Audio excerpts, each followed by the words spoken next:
इसका तर्जुमा क्या है?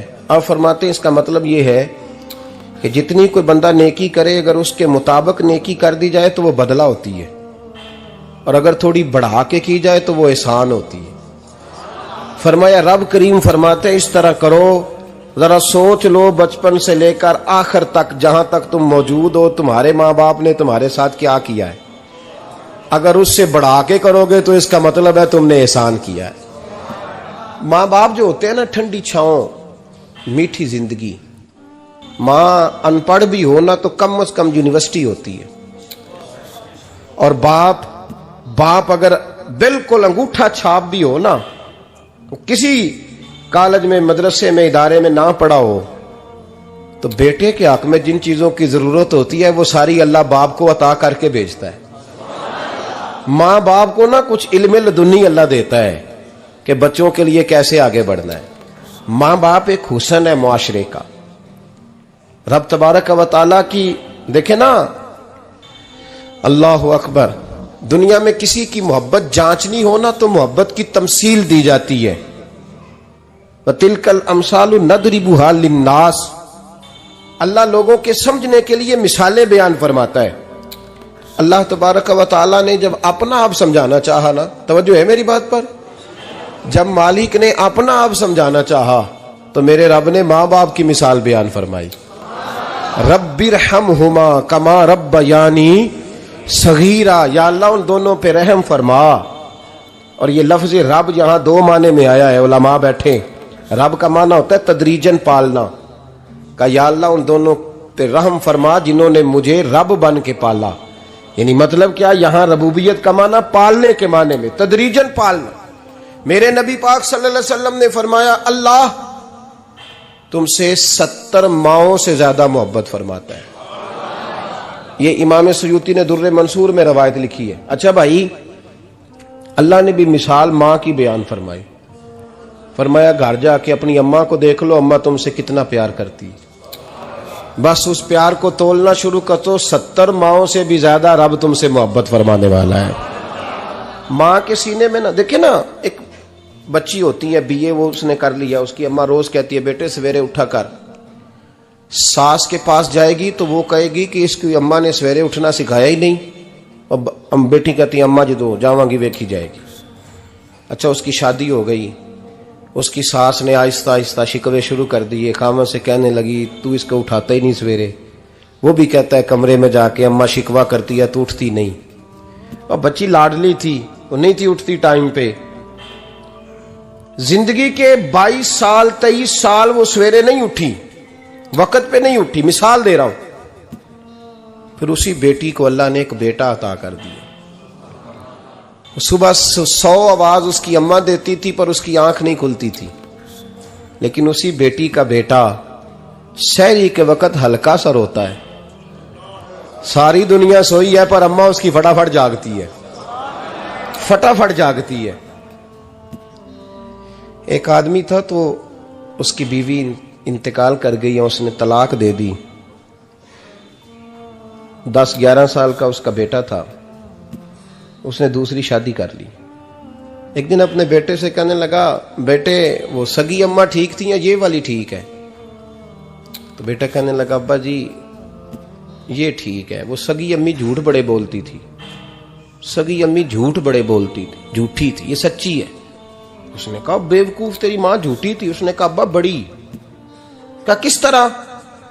कहने लगा अब्बा जी मैं ना, कभी आपको पता मैं शरारती हूं, कभी मैं शरारत करता था ना, कोई बर्तन तोड़ देता था तो मेरी सगी अम्मा मुझे थप्पड़ मार के बाहर निकालती थी। कहती थी मैं ताला लगाऊंगी बावर्ची खाने को, तुझे सारी रात रोटी नहीं देनी, तू आज भूखा ही रहेगा। बिल्कुल नहीं देना, सारी रात नहीं देना। बड़े दावे करती थी, कसमें उठाती थी, पर बड़ी झूठी थी। आधा घंटा भी नहीं गुजरता था तो गलियों में मुझे ढूंढने लग जाती थी, ढूंढ के लाती थी, ढूंढ के, और ला के ना तो गलती मेरी होती थी, रोना मेरी अम्मा शुरू कर देती थी। वे ओए मैनू ना सताया कर वे पुत्रा। फिर मेरी मर्जी का खाना मुझे पका के देती थी, मेरी मर्जी का। और फिर मेरी अम्मा मुझे तोहफा भी देती थी। अब्बा जी वो झूठी थी, पहले कह रही थी सारी रात नहीं देना, अब आधा घंटा। ये बड़ी सच्ची है, जवाब भाई है। मैं शरारत करता हूं तो थप्पड़ मार के निकाल देती है, कहती है रोटी नहीं देनी। फिर मैं सारी रात रो के गुजारता हूं पर नहीं देती। ये सच्ची है, वो झूठी थी। तू मां के दर्द को क्या समझे। बच्चे तो कहते हैं अम्मा ने हमें कैद कर दिया, अम्मा कहती है मेरी मर्जी से खाओ। और तुझे नहीं पता उसने कैद नहीं किया, वो तुमसे प्यार बड़ा सच्चा करती है, और बड़ा सच्चा प्यार करती है तेरे साथ, बड़ा सच्चा। बेटा बर्गर खा के आ जाता है, अम्मा कहती है रोटी खा ले, कहता नहीं आपने बैंगन पकाए हुए हैं मैंने नहीं खाने। तो अम्मा मिन्नतें करती है, कहती है चल तू दस की खाना है, तेनू सेवियां ना बना दिया, फटाफट दाल पक जाएगी, क्या खाएगा। वो अब्बा जी मेरी तरह करीब से कहते हैं छड़ पर भूख लगेगी तो आप ही खा लेगा।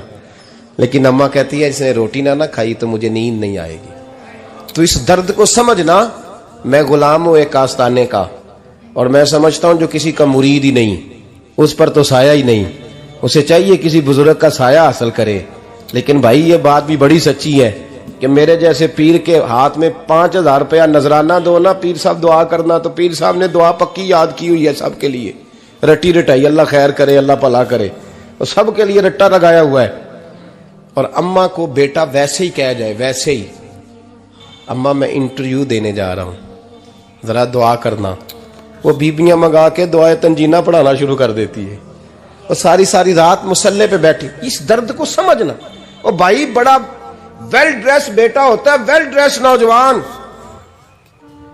वो 18,000 का जोड़ा पहनता है, 7,000 का जूता खरीदता है, वो कीमती किस्म की घड़ी इस्तेमाल करता है।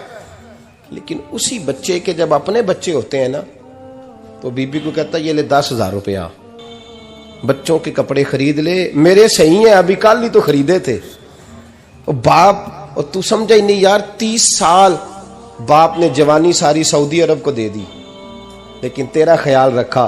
मैं ऐसे लोगों को जानता हूं जिन्होंने 30-30 साल परदेश में कंबल नहीं बदला, और जहां गए थे तो एक कंबल खरीदा था फिर बदला नहीं। तू मां बाप के बारे में, और यहां बच्चे हिसाब करते फिरते हैं, अब्बा जी तो पिछले महीने भी 5,000 दिता सी, तुसी पैसे दा कर दे की हो। मां बाप से हिसाब करता है तू।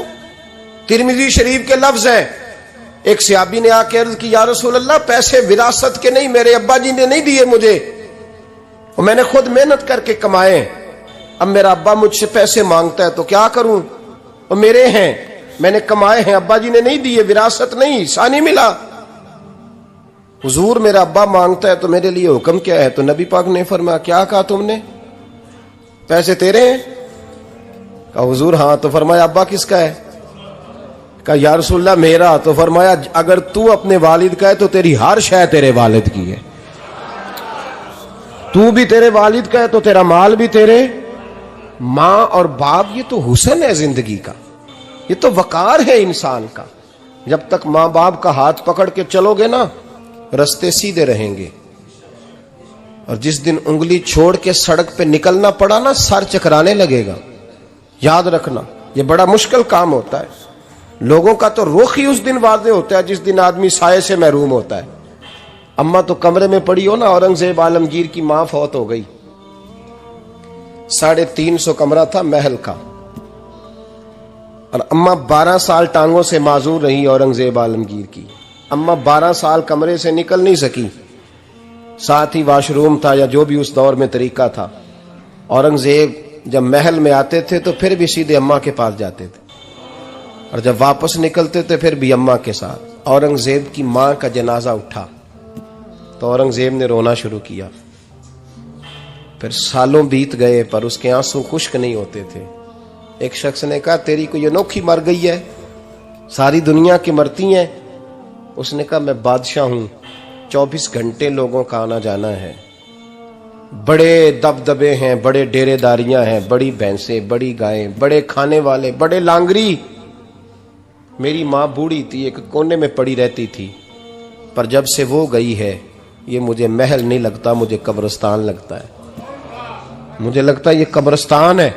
माँ और बाप तो तेरी नेमत है भाई। हम बच्चे, हमारे आजकल के बच्चों ने एक मसला बड़ा पक्का याद कर लिया, कहते मौलाना पीर साहब पसंद की शादी करना जायज नहीं।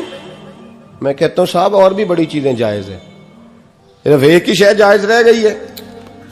रसूल पाक सल्लल्लाहु अलैहि वसल्लम सिवाय अल्लाह के किसी के पाबंद नहीं, किसी के पाबंद नहीं। पर जनाब सैयदा खतीजतुल कुबरा रदी अल्लाह ताला अन्हा ने पैगाम निकाह दिया, या रसूलल्लाह मैं शादी करना चाहती हूँ, हुजूर किसी के पाबंद नहीं।